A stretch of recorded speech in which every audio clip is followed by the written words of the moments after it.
SledTruck.com here again, showing you how to make some homemade equipment. The piece we're going to do today is a tire sled. I'm sure you guys have seen some stuff. If not, I've written some things and we can talk about this later, but I'm sure you guys know that one of the best ways to add to your conditioning and jack up your sprinting workouts, just a wonderful piece to throw in, is any kind of a sled or a prowler and dragging something as you run, especially if it's weighted or pretty heavy. It can be kind of expensive to buy some of the manufactured sleds and prowlers. So one of the cheapest and quickest solutions, especially if you're just starting out with trying to put together your at-home workouts or your garage gym, is using a tire. Tires are obviously easy to get a hold of. You may have some old ones laying around from your vehicle. If not, head over to any tire shop, a Pep Boys or something like that, and you'll be able to get them for free. These places, when they want to get rid of tires, they've got to pay somebody to haul them off and get rid of them for them.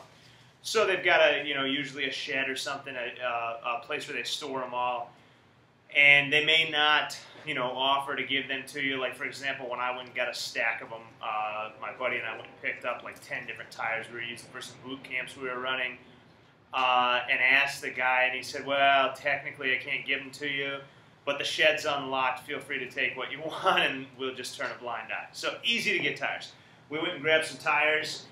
Here's the one we're going to work with today. I'm going to show you how to turn this into a great dragging sled. Pretty simple stuff. You need a tire, and obviously you're going to need a drill because that's how we're putting a hole in the side of it. And then you're going to need, let me get this up close here, you're going to need an eye bolt with a pair of washers and a pair of nuts. Okay, that's what we're going to hold on there, and we're going to put a rope through this as our handle. So to start with, you're going to take your tire and just get in the center of the top of your tire here with your drill. Get a bit that is just about the same size as the bolt that you bought, because that way it'll be nice and tight in there. We want this to hold firm and last for a long time. And a couple of the ones that I made, it's been about 2.5 years ago now, are still going strong. So get your drill centered on the tire, hold on tight, and just drill a hole right through the center.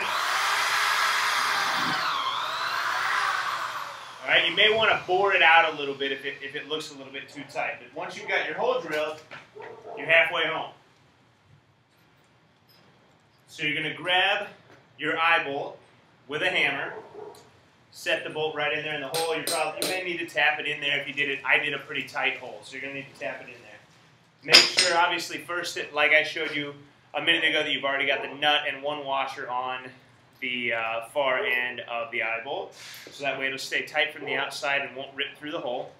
Okay, now all you're going to do is reach inside the tire with the washer, slide that on, tighten the nut over it, and your eye bolt is in place. So let me do that real quick.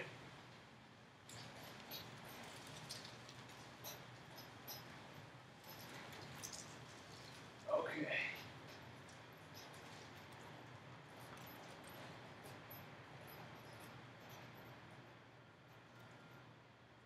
All right, now we got it tightened on there. So now we've got the eye bolt is tightened on. The only one last thing that you need to do for this is you need a piece of rope. I recommend using about a 15-foot length of rope, and very simple.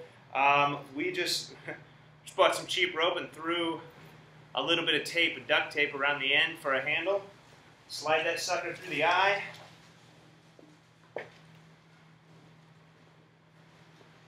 If you want to, you can set weights inside the tire to make it even heavier. I use dumbbells sometimes, that way I can adjust the weight for everybody. Once you got it in there, throw it over your shoulders and you're running.